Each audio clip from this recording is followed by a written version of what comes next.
TED Talks are recorded live at the TED Conference. This episode features ecologist JohnFrancis. Here's JohnFrancis. Thank you for being here. And I say thank you for being here because I was silent for 17 years. And the first words that I spoke were in Washington, D.C. on the 20th anniversary of Earth Day, and my family and friends had gathered there to hear me speak. And I said, thank you for being here. My mother, out in the audience, she jumped up, hallelujah, Johnny's talking. Imagine if you were quiet for 17 years and your mother was out in the audience. She would say. My dad said to me, that's one. I'll explain that. But I turned around because I didn't recognize where my voice was coming from. I hadn't heard my voice in 17 years, so I turned around and I looked and I said, God, who's saying what I'm thinking? And then I realized it was me, you know, and I kind of laughed. And I could see my father, yeah, he really is crazy. Well, I want to take you on this journey, and the journey, I believe, is a metaphor for all of our journeys. And so even though this one is a kind of unusual, I want you to think about your own journey. My journey began in 1971 when I witnessed two oil tankers collide beneath the Golden Gate, and 500,000 gallons of oil spilled into the bay. It disturbed me so much that I decided that I was going to give up riding and driving in motorized vehicles. That's a big thing in California. And it was a big thing in my little community of Point Reyes Station in Inverness, California, because there was only about maybe 350 people there in the winter. This was back in 71 now. And so when I came in and I started walking around, people, they just knew what was going on. And people would drive up next to me and say, John, what are you doing? And I'd say, well, I'm walking for the environment. And they said, no, you're walking to make us look bad, right? You're walking to make us feel bad. And maybe there was some truth to that, because I thought that if I started walking, everyone would, follow. Because of the oil, everybody talked about the pollution. And so I argued with people about that. I argued and I argued. I called my parents up. I said, I've given up riding and driving in cars. My dad said, why didn't you do that when you were 16? I didn't know about the environment then. They're back in Philadelphia. And so I told my mother I'm happy, though. I'm really happy, she said. And if you were happy, son, you wouldn't have to say it. Mothers are like that.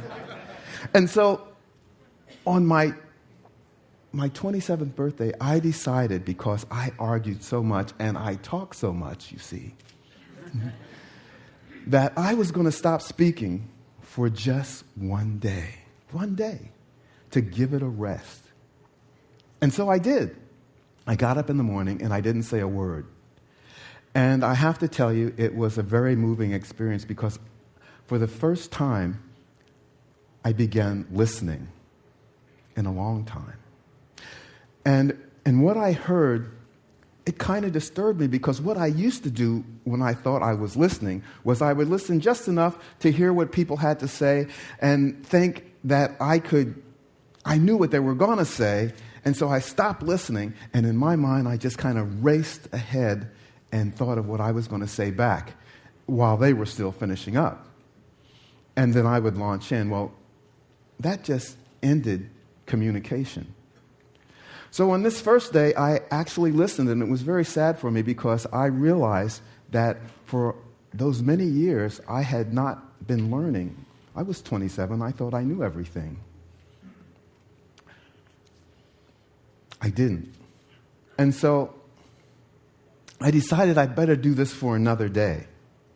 And another day, and another day, until finally I promised myself for a year I would keep quiet, because I started learning more and more, and I needed to learn more. So for a year I said I would keep quiet, and then on my birthday I would reassess what I had learned, and maybe I would talk again. Well, that lasted 17 years. Now, during that time, that 17 years, I walked and I played the banjo and I painted and I wrote in my journal, and I tried to study environment by reading books, and I decided I was going to go to school. So I did. I walked up to Ashland, Oregon, where they were offering an environmental studies degree. It's only 500 miles. And I went into the registrar's office and, what? I had a newspaper clipping. Oh, so you really want to go to school here? You don't? We have a special program for you. They did. And in those 2 years, I graduated with my first degree, a bachelor's degree, and my father came out. He was so proud. He said, listen, we're really proud of you, son. But what are you going to do with a bachelor's degree? You don't ride in cars, you don't talk. You're going to have to do those things. I hunched my shoulder, I picked my backpack up again, and I started walking.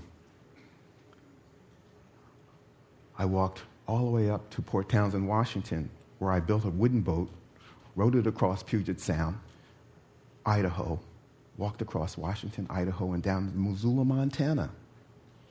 I had written the University of Montana 2 years earlier and said I'd like to go to school there. I said I'd be there in about 2 years. And I was there. I showed up at 2 years, and I tell this story because they really helped me. There's two stories in Montana. The first story is I didn't have any money, and they said, oh, don't worry about that. The director of the program said, come back tomorrow. He gave me $150, and he said, register for one credit. You're going to go to South America, aren't you? And I said, rivers and lakes, the hydrological system, South America. So I did that. He came back, he said to me, he said, okay, John, now that you've registered for that one credit, you can have a key to an office, you can matriculate, you're matriculating, so you can use the library, and what we're going to do is we're going to have all of the professors allow you to go to class, they're going to save your grade, and when we figure out how to get you the rest of the money, then you can register for that class and they'll give you the grade. Wow, they don't do that in graduate schools, I don't think. But I use that story because they really wanted to help me. They saw that I was really interested in environment, and they really wanted to help me along the way. And during that time, I actually taught classes without speaking. And I had 13 students when I first walked into the class, and I explained with a friend who could interpret my sign language that I was JohnFrancis. I was walking around the world. I didn't talk, and this is the last time this person's going to be here interpreting for me. I could see they were looking for the schedule to see when they could get out. They had to take that class with me. 2 weeks later, everyone was trying to get into our class. And I learned in that class because sometimes I would make a sign and they said things that I absolutely did not mean. But I should have. And so what came to me was, if you were a teacher and you were teaching, if you weren't learning, you probably weren't teaching very well. And so I went on. My dad came out to see me graduate, and, I did the deal, and my father said, we're really proud of you, son, but you know what he went on. He said, you got to start riding and driving and start talking. What are you going to do with a master's degree? I hunched my shoulder. I got my backpack, and I went on to the University of Wisconsin. I spent 2 years there writing on oil spills. No one was interested in oil spills, but something happened. Exxon Valdez. And I was the only one in the United States writing on oil spills. My dad came out again. He said, I don't know how you do this, son. I mean, you don't ride in cars, you don't talk. My sister said, maybe I should leave you alone because you seem to be doing a lot better when you're not saying anything. Well, I put on my backpack again. I put my banjo, and I walked all the way to the East Coast, put my foot in the Atlantic Ocean. It was 7 years and 1 day it took me to walk across the United States. And on Earth Day, 1990, my 20th anniversary of Earth Day, that's when I began to speak.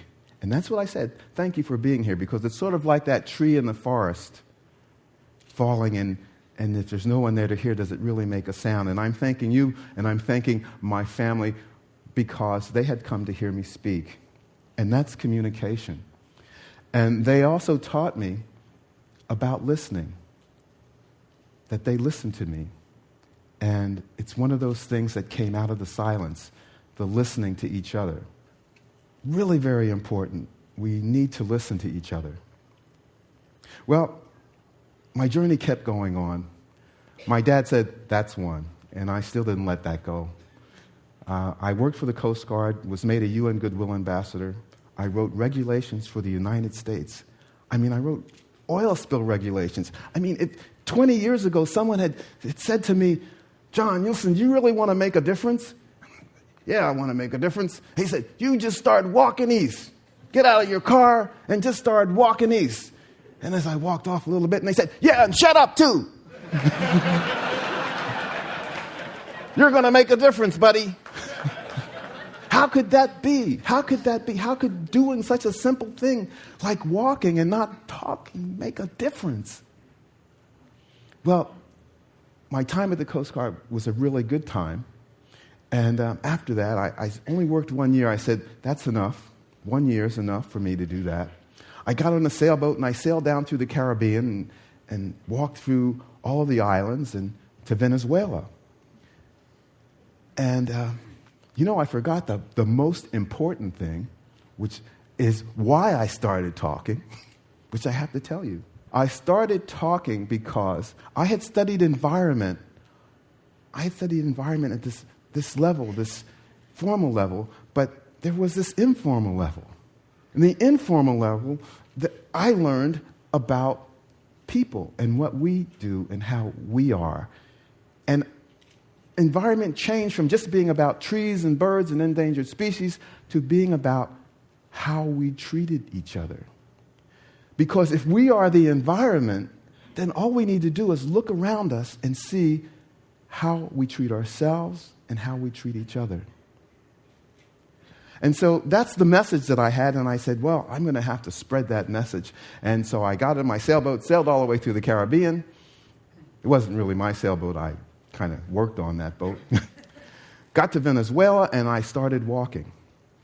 This is the last part of this story, because it's how I got here, because I still didn't ride in motorized vehicles. I was walking through El Dorado. It's a prison town, famous prison or infamous prison in Venezuela. And I don't know what possessed me, because this was not like me. There I am walking past the guard gate, and the guard stops and says, "Pasaporte, pasaporte." And with an M16 pointed at me. And I looked at him and I said, "Passport? Huh. I don't need to show you my passport. It's in the back of my pack. I'm Dr. Francis. I'm a UN ambassador, and I'm walking around the world." And I started walking off. What possessed me to say this thing? The road turned into the jungle. I didn't get shot. And I started saying, "Free at last. Thank God Almighty, I'm free at last." What was that about, I'm saying? What was that about? It took me 100 miles to figure out that in my heart, in me, I had become a prisoner. I was a prisoner, and I needed to escape. The prison that I was in was the fact that I did not drive or use motorized vehicles. Now, how could that be? Because when I started, it seemed very appropriate to me not to use motorized vehicles. But the thing that was different was every birthday I asked myself about silence, but I never asked myself about my decision to just use my feet. I had no idea I was going to become a UN ambassador. I had no idea I would have a PhD. And so I realized that I had a responsibility to more than just me. And that I was going to have to change. We can do it. I was going to have to change. And I was afraid to change because I was so used to the guy who only just walked. I was so used to that person that I didn't want to stop. I didn't know who I would be if I changed. But I know I needed to. I know I needed to change because it would be the only way that I could be here today. And I know that a lot of times we find ourselves in this wonderful place where we've gotten to, but there's another place for us to go. And we kind of have to leave behind the security of who we've become and go to the place for who we are becoming. And so I want to encourage you to go to that next place, to let yourself out of any prison that you might find yourself in, as comfortable as it may be, because we have to do something now. We have to change now. As our former vice president said, we have to become activists.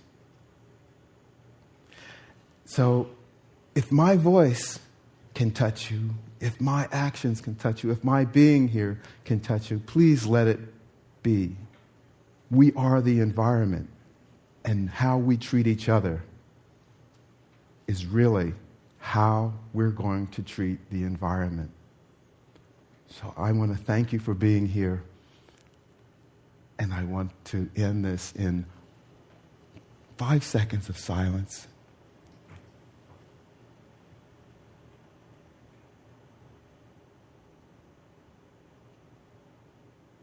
Thank you.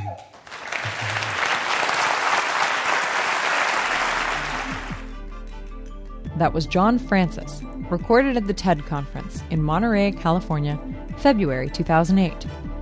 For more information on TED, visit TED.com.